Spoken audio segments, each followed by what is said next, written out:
ela tem sido descrita como a pior forma de sofrimento. Certa pessoa já descreveu como sendo a maior provação da sua vida. Ainda outra disse que combatê-la equivale a travar uma desabalada luta sem trégua cada minuto de cada dia. A Organização Mundial de Saúde já classificou como sendo o primeiro problema de saúde do mundo. Ela pode ser uma assassina, uma inimiga implacável que pode aleijar de forma temporária ou permanente. Conseguir reconhecê-la muitas vezes pode significar a diferença entre a vida e a morte. Trata-se da depressão mental, um humor inflexível e destrutivo que também provoca sintomas físicos ou somatiza doenças. Só para você ter uma ideia do efeito devastador desse mal sobre a raça humana, vale ressaltar que a Organização Mundial de Saúde documentou que em 98 ela se tornou o mal mais comum entre as mulheres, superando o câncer de mama e as doenças cardíacas. Ao todo, são mais de 340 milhões de pessoas em todo o mundo, de ambos os sexos, que padecem desse sofrimento profundo, o equivalente a 2 vezes a população do Brasil. É dado certo que a cada ano surgirão mais de 2 milhões de novos deprimidos.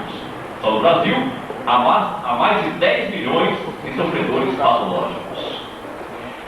As várias faces do mal incluem o mau humor permanente, a sensação de desconforto e a tristeza profunda, que ultrapassa de 2 a 3 semanas. Podemos dizer que esta doença, somada às demais, vem a potencializar o efeito de textos bíblicos, tais como Romanos 8:22 e 2 Timóteo 3:1. O primeiro texto diz que toda a criação junta persiste em gemer, e junta está em dores até agora. O segundo texto diz que nos últimos dias haveria tempos difíceis de manejar, e a depressão corrobora esse fato. Mas relacionado com esse tema, surgem algumas perguntas pertinentes. Por exemplo, qual é realmente a causa desse mal? Será que é tudo psicológico? É da cabeça da pessoa? É de ideias que ela cria na mente? Ou seria a depressão o resultado direto de problemas externos que nós temos na vida, tais como problemas financeiros, problemas familiares, doença, morte de alguém na família, solidão e assim por diante? Seria a depressão uma doença espiritual, uma evidência de falta de espiritualidade, falta de fé da pessoa, dando a entender que a pessoa que é zelosa na sua fé jamais cairia em depressão? Ou seria ela um problema de personalidade, uma falha de personalidade, subentendendo-se que a pessoa que é dinâmica, ativa, operante na vida, tem sucesso, esta jamais cai em depressão? O que é mais difícil de suportar? Estar numa cadeira de rodas, num leito hospitalar, ter falta de braços, pernas, ser aleijado, cego, surdo, mudo, ou ter depressão? Porque a incidência da doença é maior nas mulheres do que nos homens. A proporção é de 2 para 1. Para cada homem deprimido, há 2 mulheres com depressão. E, finalmente, como combater e tratar este mal e contribuir para com que outros também o façam. É sobre isso que nós queremos falar hoje. Mas observaram bem o tema dessa palestra? Somos consolados em todas as nossas tribulações. Isso se dá porque o Deus da Bíblia, o Deus que criou todo o universo, cujo nome é Jeová, é também aludido na Bíblia como sendo o Deus de todo o consolo, em 2 Coríntios capítulo 1, versículos 3 e 4. Adicionalmente, a Bíblia diz também, em 1 João 5, que Deus é luz, e não há nenhuma escuridão em união com Ele. Portanto, Jeová é um Deus iluminantemente esclarecedor. Jeová não quer que ninguém padeça por falta de informação, desinformação ou ignorância. E quando nós tratamos do tema em pauta, a depressão, nós notamos que, embora a organização de Deus tenha se expressado de forma muito generosa sobre o assunto, ainda pairam dúvidas na mente de alguns. Isso se dá porque essa doença é uma doença diferenciada. Por exemplo, ela não pode ser auscultada pelo estetoscópio, não pode ser revelada em radiografia, não pode ser observada nos exames gerais de laboratório. Não. Localizada na parte mais nobre do corpo, o cérebro, ela se esconde em meio aos 100 bilhões de células neuroniais. É por isso que é uma doença diferenciada que está como que incubada num óvulo de preconceito e consequente desrespeito. Contudo, sabe-se hoje que a depressão é resultante da atividade química deficiente do cérebro. Isso mesmo. Por todo o cérebro, acham-se espalhadas o que os cientistas em décadas anteriores chamaram de aminas biogênicas.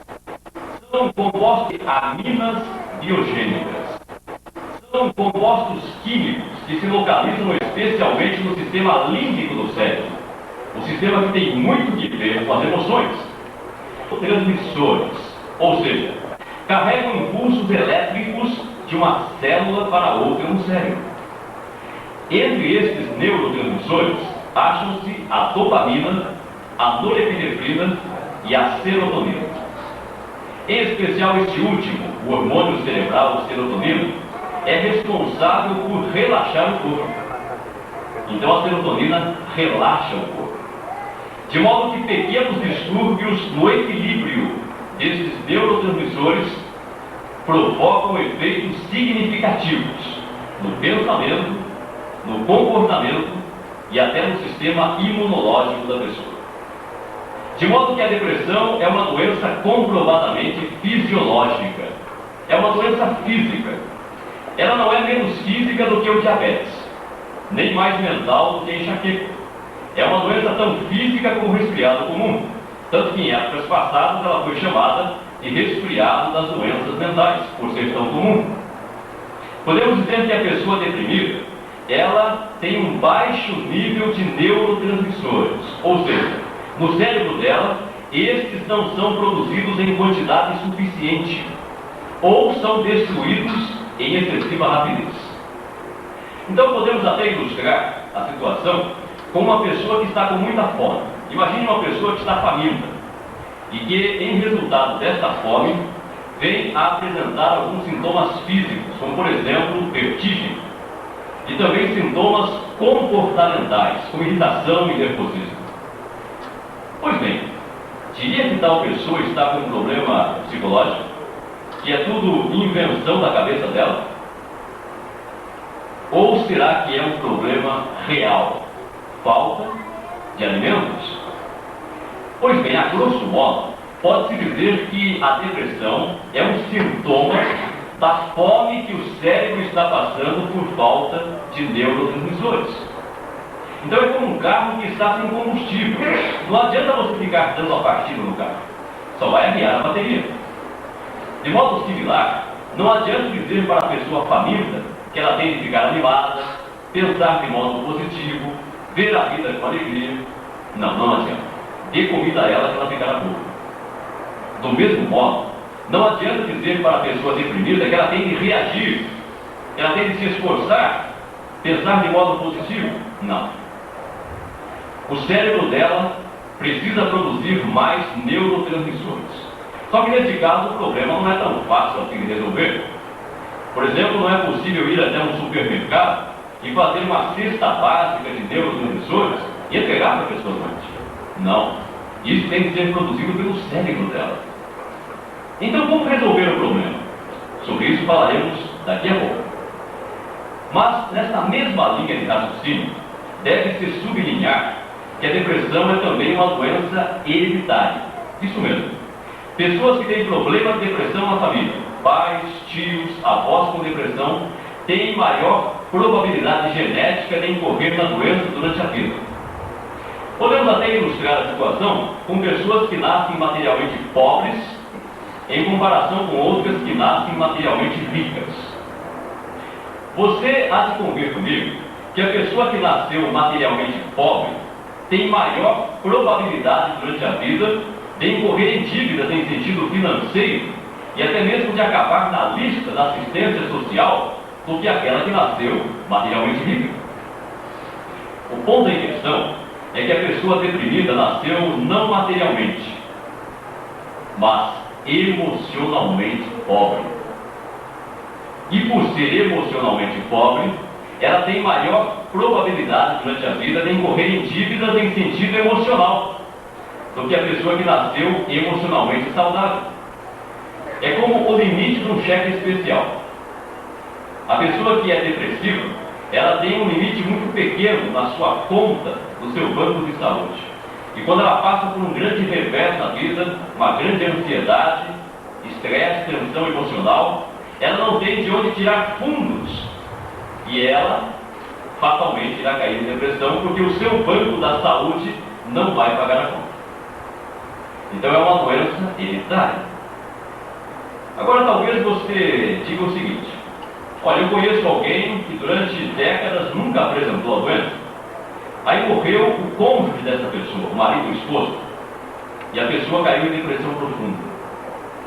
Não provaria isso que a depressão é uma doença resultante de problemas externos do meio em que a pessoa vive, ao invés de ser uma doença endógena